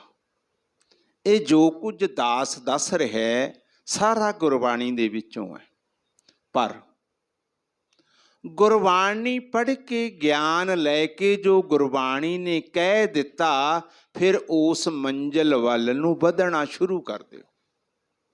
ਜੇ ਇਕੱਲਾ ਸੋਚੀਏ ਕਿ ਪੜ੍ਹ ਕੇ ਗੱਲ ਨਹੀਂ ਬਣਨੀ। ਪਾਤਸ਼ਾਹ ਨੇ ਕਹਿ ਦਿੱਤਾ, ਪੜ੍ਹਿਆ ਮੈਲ ਨਾ ਉਤਰੈ, ਪੁੱਛੋ ਗਿਆਨੀਆਂ ਜਾਏ। ਬਾਪੂ ਨੇ ਇਹ ਵੀ ਕਹਿ ਦਿੱਤਾ, ਪੜ੍ਹਿਆ ਨਾਹੀਂ ਭੇਦ, ਬੁੱਝਿਆ ਪਾਵਣਾ। ਕਹਿੰਦੇ ਇਹਨੂੰ ਬੁੱਝ। ਜਿੱਦਾਂ ਆਪਣੇ ਬਜ਼ੁਰਗ ਪਹਿਲਾਂ ਬੁਝਾਰਤ ਪਾਉਂਦੇ ਸੀ ਨਾ, ਫਿਰ ਬੱਚਿਆਂ ਨੂੰ ਕਹਿੰਦੇ ਤੁਸੀਂ ਬੁੱਝੋ। ਐਦਾਂ ਬਾਪੂ ਵੀ ਸਾਨੂੰ ਗੁਰੂ ਗ੍ਰੰਥ ਸਾਹਿਬ ਦੇ ਵਿੱਚ ਬੁਝਾਰਤਾਂ ਪਾ ਰਿਹਾ। ਬੁਝਾਰਤਾਂ ਪਾ ਕੇ ਸਾਨੂੰ ਕਹਿੰਦਾ ਹੁਣ ਤੁਸੀਂ ਬੁੱਝੋ। ਮੰਨ ਲਓ ਤੁਸੀਂ ਰੋਜ਼ ਰਹਿਰਾਸ ਸਾਹਿਬ ਕਰ ਰਹੇ ਹੋ। ਕਿੰਨੀ ਸੰਗਤ ਹੈ ਜਿਹੜੀ ਅੱਜ ਪਹਿਲੀ ਵਾਰ ਦਾਸ ਦੀ ਕਥਾ ਸੁਣ ਰਹੀ ਹੈ? ਹੱਥ ਖੜਾ ਕਰੋਗੇ ਜਿਹੜੇ ਪਹਿਲੀ ਵਾਰ ਸੁਣ ਰਹੇ ਆ? ਕਾਫੀ ਹੈ। ਹੁਣ ਰੋਜ਼ ਤੁਸੀਂ ਰਹਿਰਾਸ ਸਾਹਿਬ ਕਰਦੇ ਹੋ। ਰਹਿਰਾਸ ਸਾਹਿਬ ਕਰਕੇ ਆਪਾਂ ਸੰਤੁਸ਼ਟ ਹੋ ਕੇ ਕੀ ਕਹਿ ਦਿੰਦੇ ਆ? ਬੱਚਿਓ ਪ੍ਰਸ਼ਾਦਾ ਦਿਓ। ਮੈਂ ਰਹਿਰਾਸ ਸਾਹਿਬ ਕਰ ਲਿਆ, ਫਰਜ਼ ਨਿਬੜ ਗਿਆ, ਪ੍ਰਸ਼ਾਦਾ ਦਿਓ। ਬੱਚੇ ਪ੍ਰਸ਼ਾਦਾ ਦੇ ਦਿੰਦੇ ਆ, ਅਸੀਂ ਖਾ ਕੇ ਸੌਂ ਜਾਂਦੇ। ਪਰ ਦਾਸ ਕਹਿ ਰਿਹਾ, ਜੇ ਭਲਿਆ ਤੂੰ ਰਹਿਰਾਸ ਸਾਹਿਬ ਕੀਤੀ ਹੁੰਦੀ, ਤੈਨੂੰ ਰਹਿਰਾਸ ਸਾਹਿਬ ਦੀ ਸਮਝ ਆਈ ਹੁੰਦੀ, ਤਾਂ ਪ੍ਰਸ਼ਾਦਾ ਨਹੀਂ ਮੰਗਣਾ ਸੀ, ਨਹੀਂ ਮੰਗਣਾ ਸੀ। ਕਿਉਂ?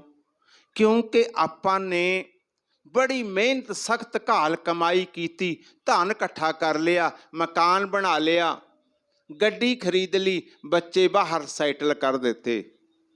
ਜਦੋਂ ਕਿਸੇ ਇੱਕ ਦੂਜੇ ਨੂੰ ਪੁੱਛਦੇ ਆ ਨਾ, ਵੀਰ ਜੀ ਕੀ ਹਾਲ ਹੈ, ਅਸੀਂ ਕਹਿ ਦਿੰਦੇ ਹਾਂ ਚੜ੍ਹਦੀ ਕਲਾ।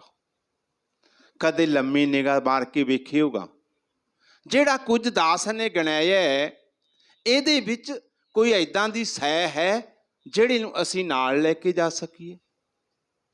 ਕੋਈ ਵੀ ਹੋਵੇ ਇਹਨਾਂ ਦੇ ਵਿੱਚੋਂ, ਜਾਂ ਕੋਈ ਵੀ ਚੀਜ਼ ਇਹਨਾਂ ਦੇ ਵਿੱਚੋਂ ਔਖੇ ਵੇਲੇ ਆਪਣਾ ਸਾਥ ਦੇ ਸਕੇ।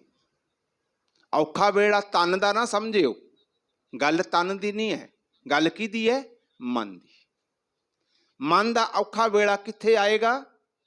ਜਹਾਂ ਮਾਤ ਪਿਤਾ ਸੁਤ ਮੀਤ ਨਾ ਭਾਈ, ਉੱਥੇ ਆਏਗਾ। ਜਿੱਥੇ ਇਸ ਪਰਿਵਾਰ ਦੇ ਮੈਂਬਰਾਂ ਦੇ ਵਿੱਚੋਂ ਕੋਈ ਨਹੀਂ ਹੋਏਗਾ, ਉੱਥੇ ਆਏਗਾ। ਜਹਾਂ ਮਾਤ ਪਿਤਾ ਸੁਤ ਮੀਤ ਨਾ ਭਾਈ, ਮਨ ਊਹਾਂ ਊਹਾਂ ਨਾਮ ਤੇਰੇ ਸੰਗ ਸਹਾਈ। ਹੁਣ ਰਹਿਰਾਸ ਸਾਹਿਬ ਪੜ੍ਹਨ ਤੋਂ ਬਾਅਦ ਅਰਦਾਸ ਬੇਨਤੀ ਕਰਤੀ। ਹੁਣ ਦਾਸ ਇੱਕ ਲਫ਼ਜ਼, ਇੱਕ ਸ਼ਬਦ ਪੜ੍ਹ ਰਿਹਾ ਹੈ। ਆਪਾਂ ਤੇ ਕਹਿ ਰਹੇ ਹਾਂ ਚੜ੍ਹਦੀ ਕਲਾ ਹੈ, ਬਹੁਤ ਕੁਛ ਦੇਤਾ ਮਾਲਕ ਨੇ, 5-4 ਲੱਖ 10 ਲੱਖ 20 ਲੱਖ ਬੈਂਕ 'ਚ ਹੋਏਗਾ, ਕੋਠੀ ਪਾ ਲਈ, ਕਾਰ ਖੜੀ ਹੈ, ਕਹਿ ਦਿੰਦੇ ਹਾਂ ਬਹੁਤ ਕੁਝ ਦੇਤਾ ਮਾਲਕ ਨੇ। ਕੁਝ ਨਹੀਂ ਦਿੱਤਾ। ਮੇਰਾ ਪਿਤਾ ਸਾਨੂੰ ਭਾਗਾਂ ਤੋਂ ਹੀਣੇ ਕਹਿ ਰਿਹਾ। ਮੇਰਾ ਪਿਤਾ ਸਾਨੂੰ ਇਹ ਵੀ ਕਹਿ ਰਿਹਾ, ਜਿਸ ਦਿਨ ਇਹ 5 ਭੌਤਿਕ ਸਰੀਰ ਛੱਡ ਕੇ ਜਾਏਗਾ ਨਾ, ਤੈਨੂੰ ਜੰਮ ਲੈਣ ਦੇ ਲਈ ਆਉਣਗੇ। ਹੁਣ ਰਹਿਰਾਸ ਸਾਹਿਬ ਦੀ ਬਾਣੀ ਪੜ੍ਹੀ, ਆਪਾਂ ਪੜ੍ਹਦੇ ਹਾਂ, ਜਿਨ ਹਰ ਹਰ ਹਰ ਰਸ ਨਾਮ ਨਾ ਪਾਇਆ। ਜਿਹੜੇ ਜੀਵਾਂ ਨੇ ਹਰ ਰਸ ਤੇ ਨਾਮ ਅਜੇ ਤੱਕ ਪਾਇਆ ਨਹੀਂ, ਅਜੇ ਤੱਕ ਪ੍ਰਾਪਤ ਨਹੀਂ ਕੀਤਾ, ਉਹ ਕੌਣ ਨੇ? ਪੜ੍ਹੋ ਅਗਲੀ ਪੰਗਤੀ, ਕੀ ਕਹਿ ਰਿਹਾ ਪਾਤਸ਼ਾਹ? ਭਾਗਹੀਣ, ਕਹਿੰਦੇ ਉਹ ਭਾਗਾਂ ਤੋਂ ਹੀਣੇ ਆ। ਕਿੱਥੇ ਜਾਣਗੇ? ਜਮ ਪਾਸ। ਕੀ ਇਹ ਪੜ੍ਹਨ ਤੋਂ ਬਾਅਦ ਕਦੇ ਸੋਚਿਆ ਕਿ ਮੇਰਾ ਗੁਰੂ ਮੈਨੂੰ ਰੋਜ਼ ਕਹਿ ਦਿੰਦਾ ਭਾਗਾਂ ਤੋਂ ਹੀਣਾ, ਜਮਾਂ ਦੇ ਕੋਲ ਜਾਏਗਾ, ਮੇਰੇ ਕੋਲ ਤੇ ਇੰਨਾ ਕੁਝ ਹੈ। ਇਹ ਫਿਰ ਰੋਜ਼ ਕਹਿੰਦੇ ਭਾਗਹੀਣ ਜਮ ਪਾਸ। ਕੌਣ? ਜਿਨ੍ਹਾਂ ਨੇ ਹਰ ਰਸ ਨਹੀਂ ਪ੍ਰਾਪਤ ਕੀਤਾ, ਜਿਨ੍ਹਾਂ ਨੇ ਨਾਮ ਨਹੀਂ ਪ੍ਰਾਪਤ ਕੀਤਾ, ਉਹ ਭਾਗਾਂ ਤੋਂ ਹੀਣੇ। ਹੁਣ ਉਹ ਹਰ ਰਸ ਕਿੱਥੋਂ ਮਿਲਦਾ?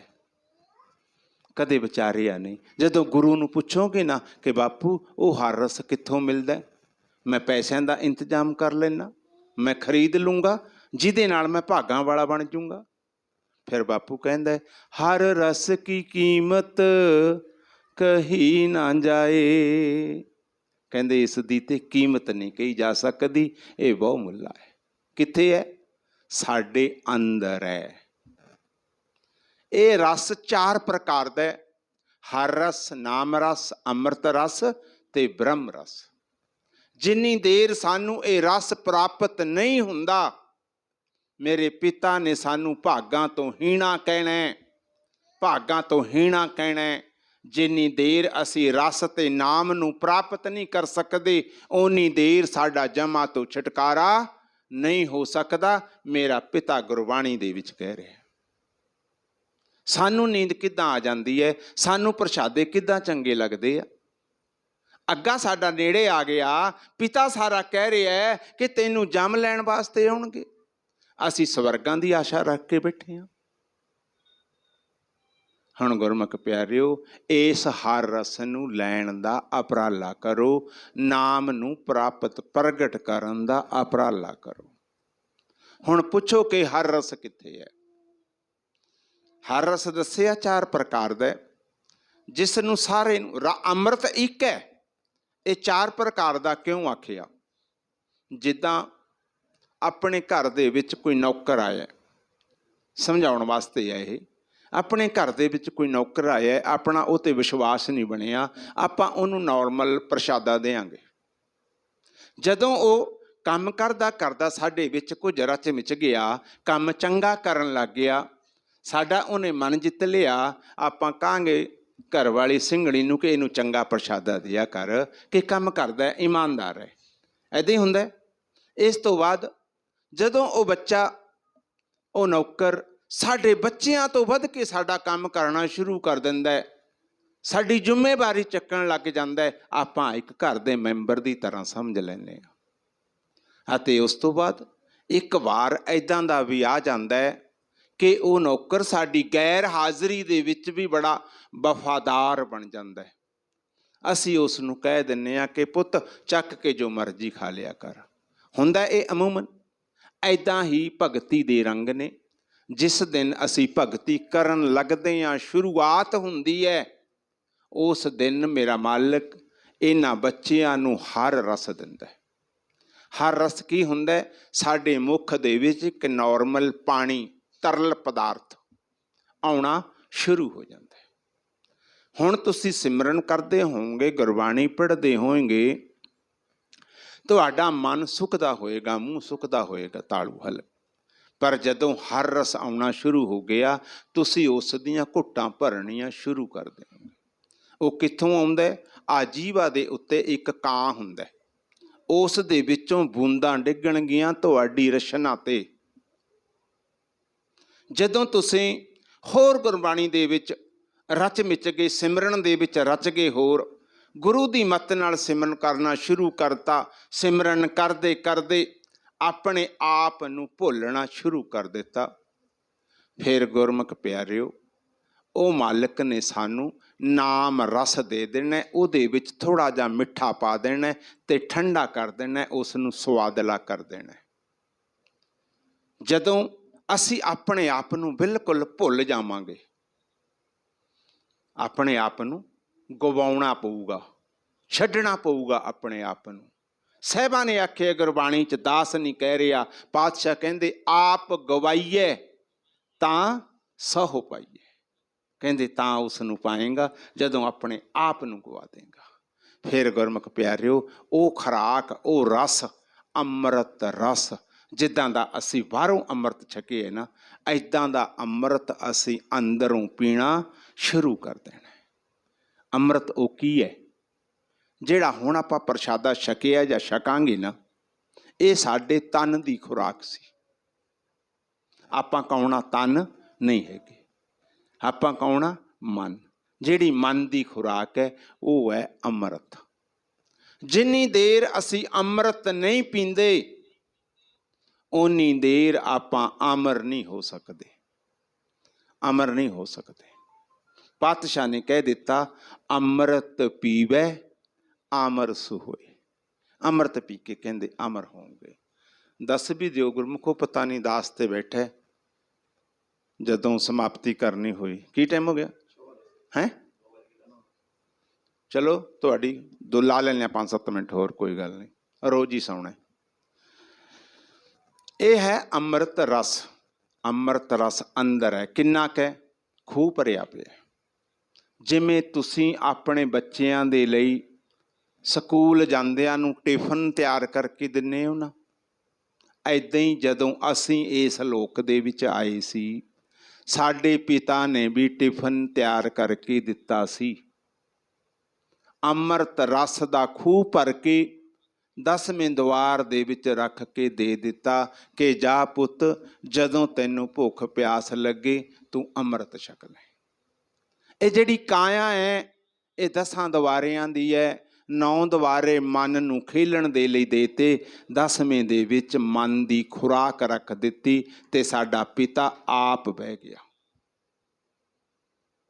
ਜਿੰਨੀ ਦੇਰ ਅਸੀਂ 9 ਦੁਆਰਿਆਂ ਨੂੰ ਛੱਡ ਕੇ 10ਵੇਂ ਦੇ ਵਿੱਚ ਪ੍ਰਵੇਸ਼ ਨਹੀਂ ਹੁੰਦੇ, 10ਵਾਂ ਦਰ ਖੋਲਦੇ ਨਹੀਂ, ਓਨੀ ਦੇਰ ਮਾਲਿਕ ਦੇ ਨਾਲ ਮਿਲਾਪ ਨਹੀਂ ਹੋ ਸਕਦਾ, ਓਨੀ ਦੇਰ ਇਹ ਵਾਰੀ ਨਹੀਂ ਉਤਰ ਸਕਦੀ। ਹੁਣ 10ਵੇਂ ਦੇ ਵਿੱਚ ਜਾਣ ਦੇ ਲਈ ਕੋਸ਼ਿਸ਼ ਕਰੋ। ਕਿੱਦਾਂ ਜਾਇਆ ਜਾਏਗਾ? ਜਦੋਂ ਇਹਨਾਂ 9 ਦਰਵਾਜ਼ਿਆਂ ਨੂੰ ਬੰਦ ਕਰਨਾ ਸਿੱਖ ਗਏ। ਆਖੇ ਪਾਤਸ਼ਾਹ ਨੇ ਗੁਰਬਾਣੀ 'ਚ, 9 ਦਰ ਠਾਕੇ ਧਾਵਤ ਰਹਾਏ। ਧਾਵਤ ਕੀ ਹੈ? ਭਟਕਣਾ। ਜਦੋਂ 9 ਦਰਵਾਜ਼ਿਆਂ ਨੂੰ ਬੰਦ ਕਰ ਦਾਂਗੇ, ਸਾਡੀ ਭਟਕਣਾ ਬੰਦ ਹੋ ਜਾਏਗੀ, ਸ਼ਾਂਤ ਹੋ ਜਾਏਗਾ ਮਨ। 9 ਦਰ ਠਾਕੇ ਧਾਵਤ ਰਹਾਏ, 10 ਮੈਂ ਨਿਜ ਘਰ ਵਾਸਾ ਪਾਏ। ਜਦੋਂ ਉੱਥੇ ਵਾਸਾ ਪਾ ਲਿਆ, ਫਿਰ ਤੁਹਾਡੇ ਵਰਗੇ ਭਗਤਾਂ ਨੇ ਆਖੇ, ਪੁੱਛਿਆ, ਮੇਰੇ ਮਾਲਕਾ, ਜੇ ਅਸੀਂ ਵੀ ਕਦੇ ਵੇਲੇ ਕਵੇਲੇ ਚਲੇ ਗਏ, ਅਸੀਂ ਵੀ ਕਦੇ 9 ਦਰਵਾਜ਼ੇ ਬੰਦ ਕਰਨ ਦੀ ਕੋਸ਼ਿਸ਼ ਕਰਾਂਗੇ, ਚਲੇ ਗਏ, ਉੱਥੋਂ ਦੀ ਨਿਸ਼ਾਨੀ ਕੀ ਹੈ? 10ਵੇਂ ਘਰ ਦੀ ਨਿਸ਼ਾਨੀ ਕੀ ਹੈ? ਫਿਰ ਪਾਤਸ਼ਾਹ ਕਹਿ ਰਹੇ ਹੈ, ਕਹਿੰਦੇ ਉੱਥੇ ਅਨਹਦ ਸ਼ਬਦ ਚੱਲਦੇ ਹੈ, ਅਨਹਦ ਸ਼ਬਦ ਵੱਜਦੇ ਆ। ਕਿੰਨੀ ਦੇਰ? ਪਾਤਸ਼ਾਹ ਕਹਿੰਦੇ ਦਿਨ ਤੇ ਰਾਤ। ਫਿਰ ਭਗਤਾਂ ਨੇ ਪੁੱਛਿਆ, ਸਾਨੂੰ ਨਹੀਂ ਸੁਣਦੇ?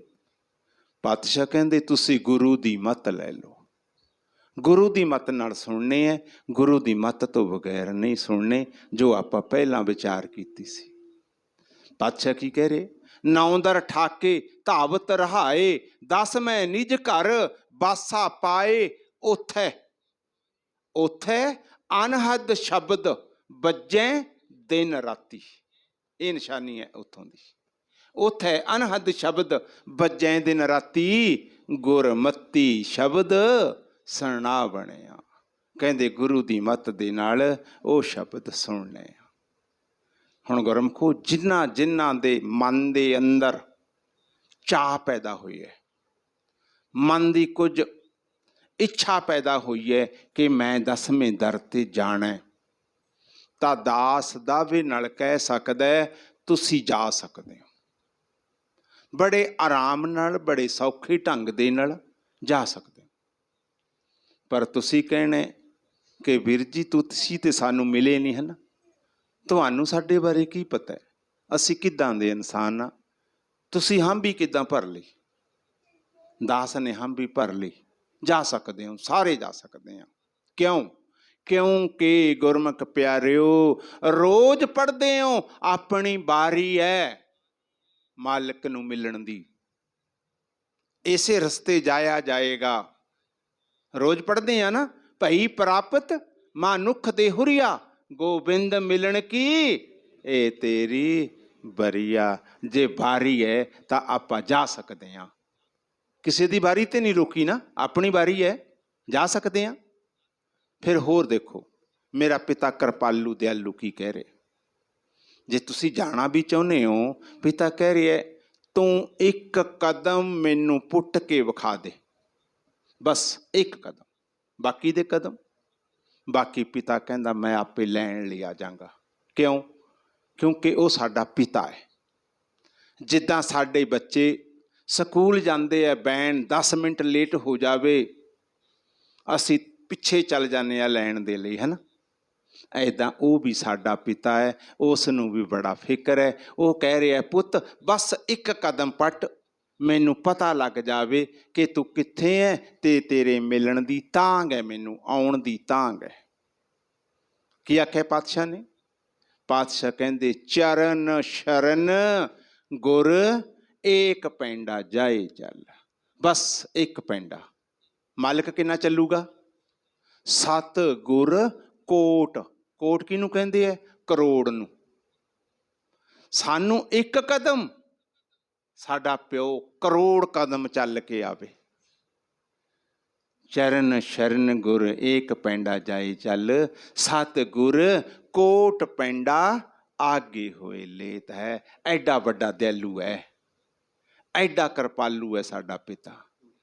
ਅਸੀਂ ਫੇਰ ਨਹੀਂ ਭਰੋਸਾ ਕਰਦੇ, ਫੇਰ ਨਹੀਂ ਭਰੋਸਾ ਕਰਦੇ। ਚਲੋ ਹੁਣ ਆਪਾਂ ਹੰਬਲਾ ਮਾਰਾਂਗੇ, ਸਾਰੇ ਕੋਸ਼ਿਸ਼ ਕਰਾਂਗੇ। ਜਿਹੜੀ ਇਹ ਕਥਾ, ਪਹਿਲਾਂ ਤਾਂ ਜਿਹੜੀ ਗੁਰਬਾਣੀ ਉਸ ਨੇ ਸਾਨੂੰ ਗਿਆਨ ਦੇਣਾ, ਜਿਹੜੀ ਇਹ ਕਥਾ ਚੱਲ ਰਹੀ ਹੈ ਇਸ ਨੇ ਵੀ ਆਪਾਂ ਨੂੰ ਗਿਆਨ ਦੇਣਾ। ਪਰ ਭਵਜਲ ਨੂੰ ਪਾਰ ਕਰਨ ਦੇ ਲਈ ਸਾਨੂੰ ਚੱਪੂ ਮਾਰਨੇ ਪੈਣੇ। ਕਿਹੜੇ? ਸਿਮਰਨ ਦੇ।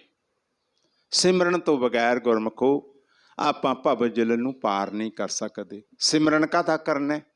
ਪਾਤਸ਼ਾਹ ਕਹਿੰਦੇ ਤੈਨੂੰ ਮੰਤਰ ਦਿੱਤਾ, ਕਿਹੜਾ? ਵਾਹਿਗੁਰੂ ਗੁਰਮੰਤਰ ਹੈ, ਜਪ। ਉਹਨੂੰ ਜਪਣਾ। ਕਿੱਦਾਂ ਜਪਾਂਗੇ? ਗੁਰੂ ਦੀ ਮੱਤ। ਕੀ ਕਹਿ ਰਹੀ ਹੈ ਗੁਰੂ ਦੀ ਮੱਤ? ਗਾਵੀਏ ਸੁਣੀਏ ਮਨ ਰੱਖੀਏ ਪਾਓ। ਪਹਿਲਾਂ ਕਹਿੰਦੇ ਬੋਲਣਾ, ਫਿਰ ਉਸੇ ਆਵਾਜ਼ ਨੂੰ ਆਪ ਸੁਣਨਾ, ਹੋਰ ਨਹੀਂ ਸੁਣਨੀ, ਨਿੰਦਿਆ ਚੁਗਲੀ ਨਹੀਂ ਸੁਣਨੀ, ਆਪਣਾ ਬੋਲਿਆ ਆਪ ਸੁਣਨਾ। ਅੱਜ ਆਪਾਂ ਨੇ, ਅੱਜ ਤੱਕ ਆਪਾਂ ਲੋਕਾਂ ਦਾ ਬੋਲਿਆ ਸੁਣਦੇ ਰਹੇ। ਗਾਵੀਏ ਸੁਣੀਏ ਮਨ ਰੱਖੀਏ ਪਾਓ। ਪਾਓ ਮੀਨਸ ਪਿਆਰ। ਪਿਆਰ ਦੇ ਨਾਲ ਬੋਲਣਾ, ਪਿਆਰ ਦੇ ਨਾਲ ਸੁਣਨਾ। ਜਦੋਂ ਇਹ ਕੰਮ ਕਰਨੇ ਸ਼ੁਰੂ ਕਰ ਦਿੱਤੇ, ਫਿਰ ਪਾਤਸ਼ਾਹ ਨੇ ਤੋਹਫਾ ਦੇ ਦੇਣਾ। ਤੋਹਫਾ ਕਿਹੜਾ? ਪਾਤਸ਼ਾਹ ਨੇ ਕਹਿ ਦੇਣਾ ਦੁੱਖ ਪਰ ਹਰ। ਦੁੱਖ ਕਹਿੰਦੇ ਖੰਭ ਲਾ ਕੇ ਉੱਡ ਜਾਣੇ ਆ, ਪਰ ਕਹਿੰਦੇ ਆ ਖੰਭਾਂ ਨੂੰ, ਹਰ ਕਹਿੰਦੇ ਆ ਉੱਡ ਜਾਣਾ। ਦੁੱਖ ਪਰ ਹਰ ਸੁੱਖ ਘਰ ਲੈ ਜਾਏ। ਹੁਣ ਆਪਾਂ ਆਪਣੇ ਦੁੱਖਾਂ ਨੂੰ ਭਜਾਉਣਾ, ਸੁੱਖਾਂ ਨੂੰ ਮਿਲਣਾ। ਸਾਰਿਆਂ ਨੇ ਆਰਾਮਦਾਇਕ ਬੈਠਣਾ। ਕੋਈ ਢੋ ਵੀ ਲਾ ਸਕਦਾ, ਲੱਤ ਸਿੱਧੀ ਵੀ ਕਰ ਸਕਦਾ, ਕੁਰਸੀ 'ਤੇ ਵੀ ਬਹਿ ਸਕਦਾ, ਪਰ ਬੈਠਣਾ ਆਰਾਮਦਾਇਕ ਹੈ, ਤਾਂ ਕਿ ਅਸੀਂ ਸਿਮਰਨ ਕਰਦੇ ਕਰਦੇ 9 ਦਰਵਾਜ਼ਿਆਂ ਨੂੰ ਛੱਡ ਦਈਏ, 10ਵੇਂ ਦਰ 'ਤੇ ਚਲੇ ਜਾਈਏ। ਸਿਮਰਨ ਕਰਨ ਦਾ ਜਿਹੜਾ ਲਾਸਟ ਭਾਵ ਹੈ ਨਾ, ਉਹ ਇਹੀ ਹੁੰਦਾ ਹੈ ਕਿ ਅਸੀਂ ਇਸ ਤਨ ਨੂੰ ਛੱਡਣਾ ਹੁੰਦਾ, ਤਾਂ ਕਿ ਇਹ ਤਨ ਅਡੋਲ ਅਵਸਥਾ ਦੇ ਵਿੱਚ ਬੈਠਾ ਹੋਵੇ। ਹੁਣ 1-2 ਨਿਯਮ ਹੋਰ। ਪਹਿਲਾ ਨਿਯਮ ਕਿ ਅਸੀਂ ਨੇਤਰਾਂ ਨੂੰ ਬੰਦ ਕਰਕੇ ਰੱਖਣਾ, ਖੋਲ੍ਹਣਾ ਨਹੀਂ ਹੈਗਾ। ਕਿਉਂ? ਕਿਉਂਕਿ ਇਹਨਾਂ ਦੇ ਵਿੱਚ ਮਨ ਬੈਠਾ, ਮਨ ਭੱਜ ਜਾਂਦਾ ਹੈ। ਇਹਨਾਂ ਨੂੰ ਬੰਦ ਰੱਖਣਾ, ਆਪਣੀ ਆਵਾਜ਼ ਆਪ ਸੁਣਨੀ ਹੈ। ਜਦੋਂ ਤੱਕ ਮਾਲਕ ਦਾ ਹੁਕਮ ਨਹੀਂ ਹੁੰਦਾ, ਉਨੀ ਦੇਰ ਨੇਤਰ ਨਹੀਂ ਖੋਲ੍ਹਣੇ। ਇੱਕ ਆਵਾਜ਼ ਦੇ ਵਿੱਚ ਬੋਲਣਾ। ਜਦੋਂ ਅੰਦਰ ਪਾਉਣ ਜਾਂਦੀ ਹੈ, ਵਾਹ ਉਚਾਰਨ ਕਰਨਾ। ਜਦੋਂ ਪਾਉਣ ਬਾਹਰ ਆਉਂਦੀ ਹੈ, ਉਦੋਂ ਗੁਰੂ ਉਚਾਰਨ ਕਰਨਾ।